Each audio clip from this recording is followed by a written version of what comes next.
चलिए आज हम चैप्टर 3 अंडरस्टैंडिंग कोऑर्डिनेटर्स शुरू करते हैं।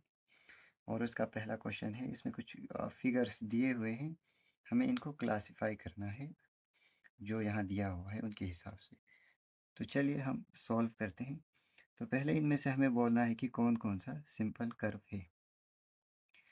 उससे पहले आप ये समझो कि सिंपल कर्व होता क्या है। देखो, मैंने कोई स्ट्रक्चर ड्रा किया यहाँ पर। अब मुझे पेन नहीं उठाना है सिंपल कर्व के लिए, बिना पेन उठाए और बिना किसी और आपको इंटरसेक्ट भी नहीं करना है। मान लो आपने लाइन बनाया और अपने लाइन को बिना इंटरसेक्ट किए, ये आपका गलत हो जाएगा। बिना पेन उठाए, बिना इंटरसेक्ट किए आपने कोई अगर स्ट्रक्चर बनाया तो वो रेगुलर पॉली आपका एक सिंपल कर्व होगा। अगर आपको इंटरसेक्ट करना भी है तो सिर्फ आपका एक जगह कर सकते हैं, वो है आपका स्टार्टिंग पॉइंट। बाकी आप कहीं भी आपका यानी दोबारा इंटरसेक्शन नहीं होना चाहिए। बस यही होना चाहिए सिंपल कर्व के लिए। सिंपल कर्व के लिए एक तो आपका स्ट्रक्चर होना चाहिए बिना पेन उठाए। दूसरा ये क्या होना चाहिए, कहीं इंटरसेक्ट नहीं होना चाहिए। अगर हो भी गया तो सिर्फ स्टार्टिंग पॉइंट पर बस। ठीक है, तो देखते हैं सिंपल कर्व में कौन कौन से स्ट्रक्चर्स आ रहे हैं। तो क्या पहला आपका सिंपल कर्व है? बिल्कुल कर्व है। देखो, मैं इसको बिना पेन उठाए कहीं भी इंटरसेक्ट किए बगैर मैं इस स्ट्रक्चर्स को बना सकता हूँ। ये मैंने पेन तो उठा लिया, लेकिन आप बिना पेन उठाए बना सकते हो। आप ये समझ रहे हो। दूसरा भी क्या आपका सिंपल कर्व है? बिल्कुल बिना पेन उठाए सिर्फ एक ही जगह इंटरसेक्शन होगा। अगर होगा भी तो सिंपल कर्व में वो होगा आपका इनिशियल पॉइंट। ठीक है, ये भी है। अब तीसरे में देखो, तीसरा अगर मैंने ये गोल स्ट्रक्चर बनाया ये तो ठीक है, लेकिन दूसरे स्ट्रक्चर बनाने के लिए मुझे अपना कलम उठाना पड़ रहा है, तो ये आपका सिंपल कर्व में तो नहीं आएगा। फिर तीसरा जो स्टार है, देखो अगर मैंने ये वाला तो बनाया लेकिन यहाँ इंटरसेक्शन हो रहा है। इंटरसेक्शन अगर हुआ भी सिर्फ इनिशियल पॉइंट पे होना चाहिए, लेकिन यहाँ तो नहीं हो रहा ऐसा, तो ये आपका सिंपल कर्व नहीं है। इसी तरह फिफ्थ देखो, मैंने यहाँ से बनाना शुरू कर दिया, बिल्कुल ये अब आपका सिंपल कर्व है। ठीक है, फिफ्थ आपका सिंपल कर्व है।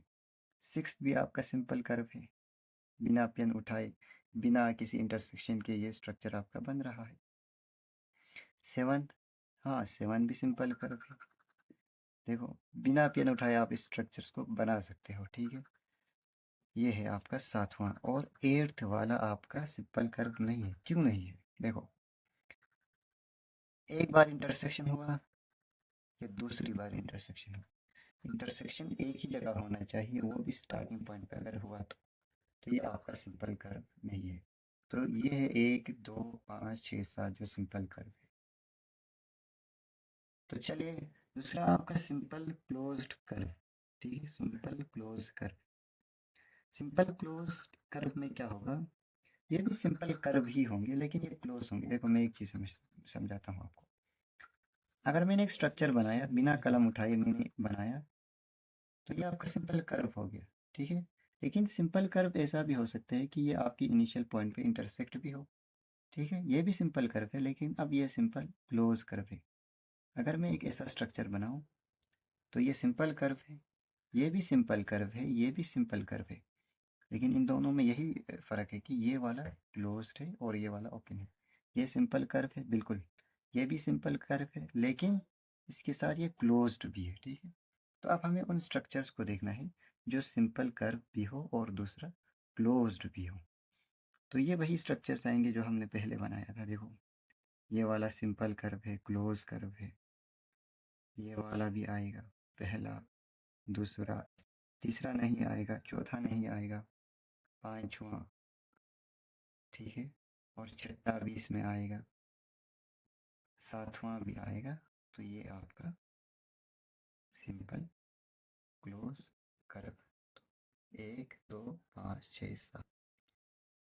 अब आपको पार्ट सी में आपको पॉलीगन देखना है। पॉलीगन होता क्या है, क्लोज्ड फिगर लेकिन लाइन सेगमेंट्स की बनी होनी चाहिए। कुछ भी ऐसा लाइन सेगमेंट्स का बना हुआ लेकिन क्लोज्ड फिगर होना चाहिए, जो स्टार्टिंग पॉइंट होगा और एंडिंग पॉइंट होगा वो एक ही जगह होना चाहिए बस। ठीक है, देखते हैं। ये पहला वाला आप आराम से देख सकते हैं, ये स्ट्रेट लाइन से बना हुआ है और इसलिए क्लोज्ड फिगर भी है, तो पहला इसमें आ जाएगा। दूसरे में भी देख सकते हैं, ये बिल्कुल स्ट्रेट लाइन से बने हुए हैं और क्लोज्ड भी है, तो ये वाला आ जाएगा। तीसरा नहीं, क्योंकि ये लाइन सेगमेंट से नहीं बना है। क्या ये चौथा पॉलीगन है? नहीं, क्योंकि ये इंटरसेक्ट भी कर रहे हैं पॉइंट्स पर, ठीक है। और आपका क्या पांचवा इसमें आ जाएगा? नहीं, क्योंकि ये लाइन सेगमेंट से नहीं बना है। छठा, सिर्फ लाइन सेगमेंट से बने होने चाहिए। दो लाइन तो आप देख सकते हैं, लेकिन ये आपका कर्व है, ये लाइन सेगमेंट से नहीं बना हुआ है। सातवां भी सारे लाइन सेगमेंट से नहीं बने हुए हैं, क्लोज कर्व तो है। और आठवां भी इसमें नहीं आएगा, तो इसमें एक और दो ही आएगा पॉलीगन में। तो डी पार्ट का है आपका कॉन्वेक्स पॉलीगन, ठीक है। Polygon close figure straight line से बना होना चाहिए, दो कंडीशंस तो होना ही होना चाहिए। तीसरा वो कन्वेक्स होना चाहिए, ठीक है। कन्वेक्स, कन्वेक्स यूं बाहर निकला हुआ स्ट्रक्चर, ठीक है। स्ट्रक्चर कुछ ऐसा जो कि बिल्कुल बाहर की तरफ निकला हुआ, ठीक है। इस तरह अंदर की तरफ मुंह नहीं होना चाहिए, ये कन्वेक्स पॉलीगन में नहीं आएगा, जिसमें मुंह बाहर की तरफ हो। चलो हम स्ट्रक्चर्स को देखते हैं। पहला पहला आप स्ट्रक्चर देखो यूं, और ये वाला, ये पहला स्ट्रक्चर पॉलीगन तो है, लेकिन कन्वेक्स नहीं है। देखो मुंह अंदर की तरफ है, ये पॉलीगन नहीं है। कन्वेक्स आपका क्या होता है? कन्वेक्स लेंस आपने देखा होगा, जो कि यूं बाहर की तरफ होता है। तो इसमें भी पॉलीगन होना चाहिए, लेकिन बाहर की तरफ कर्वेचर होना चाहिए। दूसरे में आप देख सकते हैं, ये वाला कर्वेचर बाहर की तरफ है, और ये वाला भी बाहर की तरफ है, तो दूसरा आपका कन्वेक्स पॉलीगन में आएगा। ये तो पॉलीगन ही नहीं है, ठीक है। ये लाइन से नहीं बना है, ये भी लाइन सेगमेंट से नहीं बना है, बाकी इसमें से कोई नहीं आएगा। और आप लास्ट ई पार्ट का आपका इसमें क्या है? Concave polygon. आपको कनकेव पॉलीगन देखो, कनकेव का मैं आपको ट्रिक सिखाता हूँ। केव क्या होता है? केव यानी गार, गार का यूँ कुछ मुंह होता है ना, तो इसी तरह केव, कनकेव से ही याद रखना कि इस तरह मुंह बना होना चाहिए, ठीक है। कहीं भी अगर आपका, लेकिन ये पॉलीगन में होना चाहिए, एक क्लोज स्ट्रक्चर जो कि स्ट्रेट लाइन से बना हो। तो पहले में आप देख सकते हैं, हाँ इस तरह का एक मुंह बना हुआ है, और ये स्ट्रेट लाइन से भी बना है, और ये क्लोज्ड फिगर भी है। एक तो ये पॉलीगन भी है, दूसरा ये कॉनकेव भी है, तो ये आपका कॉनकेव पॉलीगन आया। इसके बाद कोई भी नहीं है, और ये अकेला ही बचता है, ठीक है। तो ये आपका एक्सरसाइज 3.1 का क्वेश्चन नंबर 1 आपका लगभग खत्म हो गया। तो ये आपका क्वेश्चन नंबर 2 है, जिसमें पूछा गया है कि रेगुलर पॉलीगन क्या होता है, और इन रेगुलर पॉलीगन्स के नाम बताओ, जिसमें 3 साइड होते हैं, 4 साइड होते हैं, और 6 साइड होते हैं। चलो इसको सॉल्व करते हैं, ठीक है।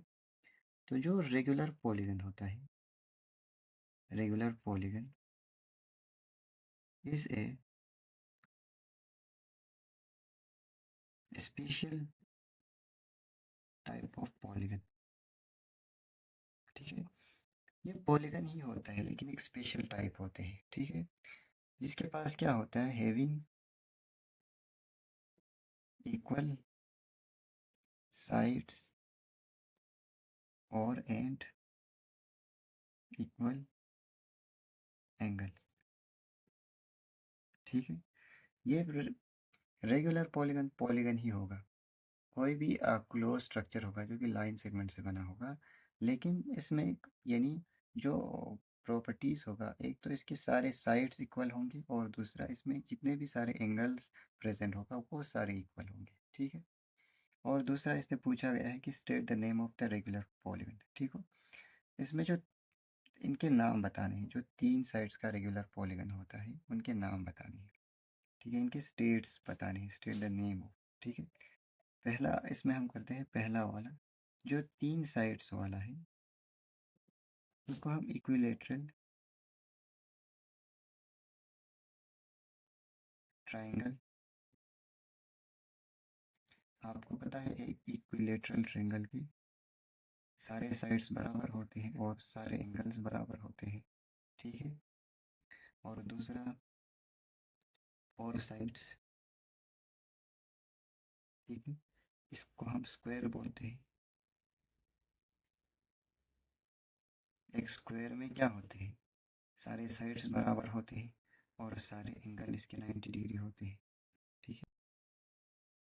और जो आपका थर्ड है, जो 6 साइड्स वाला है, उसमें आपका आता है रेगुलर हेक्सागोन। हेक्सागोन में 6 साइड्स होते हैं लेकिन वो रेगुलर होना चाहिए, तो रेगुलर हेक्सागोन।